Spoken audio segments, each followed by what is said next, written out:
Assalamualaikum warahmatullahi wabarakatuh. Perkenalkan, nama saya Samsul Fajri. Saya dari kelas 12 TKJ 1. Kali ini saya akan menjelaskan ya tentang hakikat dari suatu negara ya, khususnya Negara Kesatuan Republik Indonesia.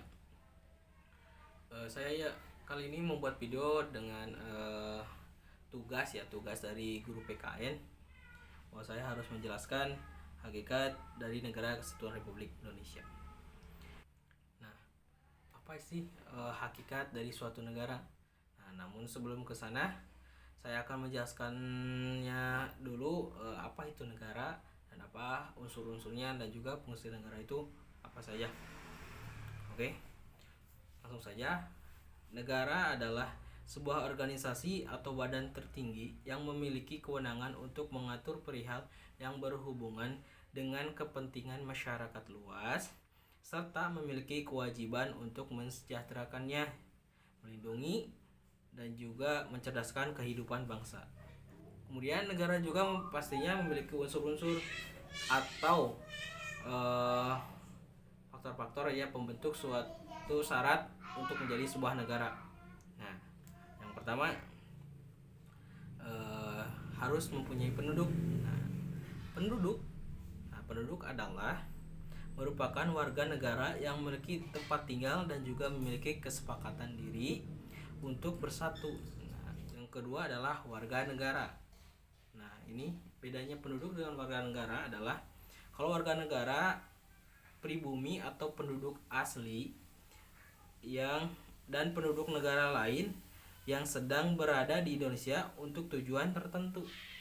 Nah, mau pribumi mau yang dari luar itu disebut warga negara, walaupun belum saja menjadi warga negara asli, misalnya dari turis ya ke kita, namun itu bisa disebut warga negara.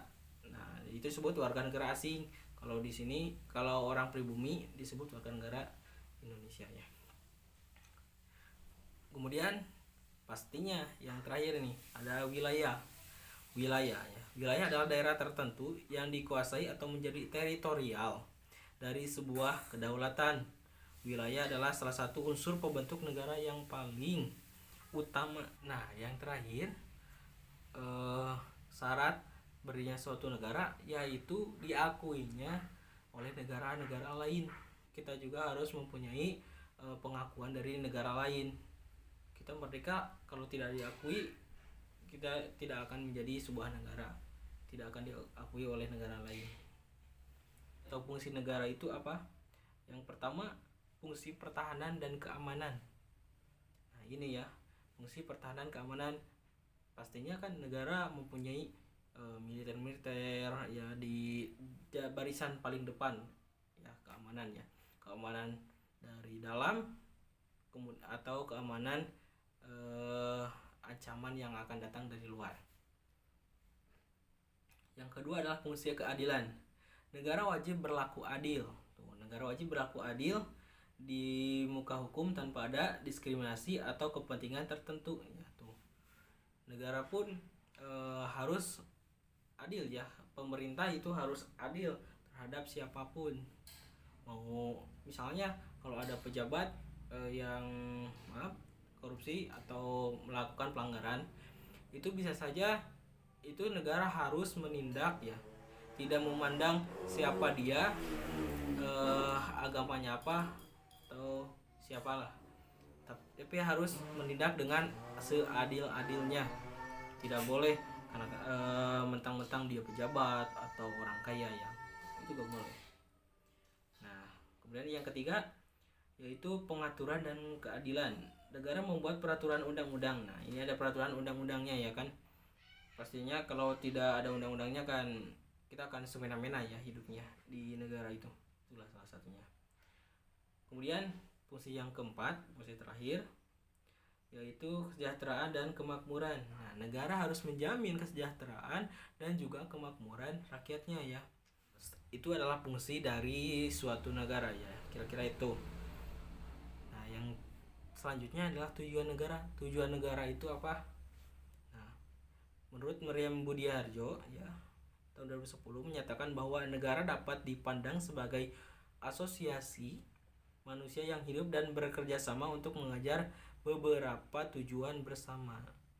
Nah, dapat dikatakan bahwa tujuan akhir setiap negara adalah menciptakan kebahagiaan bagi rakyatnya.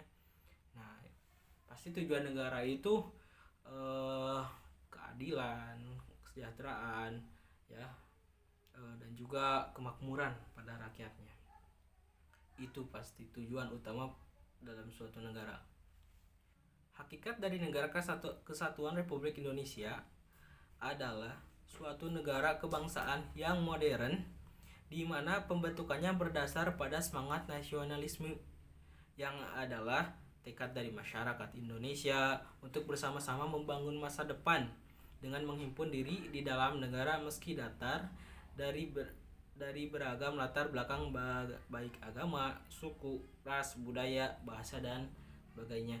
Nah, kita itu hakikatnya harus bersatu ya, utamanya harus bersatu ya, membentuk kesatuan, menjunjung tinggi keragaman kita, keragaman yang ada di Indonesia. Di Indonesia kan sangat beragam sekali ya, suku, bangsa, ras, agamanya juga. Nah, kita itu harus hidup berdampingan bersama-sama untuk mewujudkan kesatuan dan juga keadilan bagi kita semua, ya kan. Kira-kira negara kita itu termasuk ke dalam negara kesatuan atau negara serikat? Nah, jawabannya saya akan jelaskan terlebih dahulu apa negara kesatuan itu dan juga apa negara serikat itu. Nah, yang pertama ya, saya akan jelaskan terlebih dahulu negara kesatuan. Negara kesatuan artinya adalah unitarisme, yakni konsep negara di mana hanya ada satu saja pemerintahan pusat yang memiliki kewenangan dalam mengatur semua daerah. Bentuk negara kesatuan ini sendiri secara umum dibagi dua, ada sentralisasi dan juga ada desentralisasi. Apa itu sentralisasi? Negara kesatuan di mana pemerintah menentukan segalanya dan daerah tinggal melaksanakan keputusan tersebut. Jadi ini terfokus kepada pemerintah pusatnya, kemudian pada daerahnya, kekuasaan daerah tinggal menjalankan saja gitu. Yang kedua ada desentralisasi. Desentralisasi itu negara kesatuan yang memberikan kewenangan pada pemerintah daerah mengurus rumah tangga daerahnya sendiri sesuai dengan peraturan yang berlaku. Nah, ini pemerintah daerah bisa membuat peraturan perundang-undangannya sendiri ya, atau ya intinya peraturan untuk kekuasaan di daerah tertentu gitu. Nah, yang kedua adalah negara federasi atau negara serikat ya. Nah, negara serikat itu kedaulatannya tetap dimiliki oleh pemerintah federal yang berada di pusat, namun negara-negara bagian lain di dalamnya juga memiliki kekuasaan yang besar untuk mengatur rakyatnya sendiri. Jadi tetap pemerintahannya ada di pusat, namun yang ada di daerah-daerah, pemerintahan di daerah ya, itu sangat besar ya, sangat besar kekuasaannya. Itu adalah merupakan hakikat dari dari Negara Kesatuan Republik Indonesia. Nah, setelah itu faktor apa saja yang membentuk negara kita menjadi sebuah negara gitu ya? Apa sih faktornya? Oke, dari kita nostalgia terlebih dahulu ya, ke belakang. Kita melihat dari sejarahnya, faktor pembentuk bangsa Indonesia adalah yang pertama itu Sumpah Pemuda tanggal 28 Oktober 1928 ya. Dan proklamasi, tentunya proklamasi kemerdekaan 17 Agustus 1945. Nah, faktor-faktor pentingnya lain juga ada sebenarnya ya, yaitu diantaranya bangsa Indonesia itu mempunyai persamaan yang pertama nasib. Dahulu kita di setiap daerah kan dijajah. Nah, nasib kita itu dijajah, sama-sama dijajah gitu semua warga atau penduduknya. Nah, kemudian kita bersatu. Setelah itu bangsa Indonesia keinginan bersama untuk merdeka. Nah, Setelah bersatu, kita pastinya ingin merdeka, tidak ingin dijajah lagi oleh bangsa lain. Nah, itu adalah faktor pembentuk bangsa kita ya.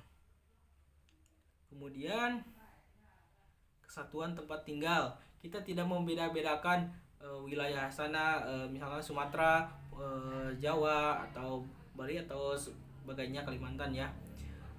Kita itu bersatu bersama di dalam sebuah negara, yaitu di negara Indonesia. Kalau dahulu Nusantara ya namanya.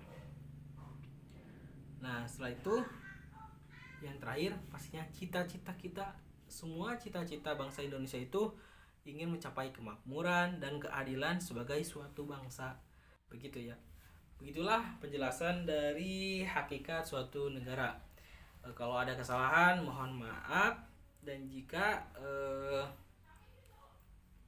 banyak kekurangan juga mohon maaf, karena saya hanya membaca dan juga tidak sepenuhnya tahu gitu ya. Ini menurut yang saya baca dan juga saya lihat-lihat sebagian dari di internet. Baik, terima kasih atas perhatiannya. Thank you telah menonton. Assalamualaikum warahmatullahi wabarakatuh.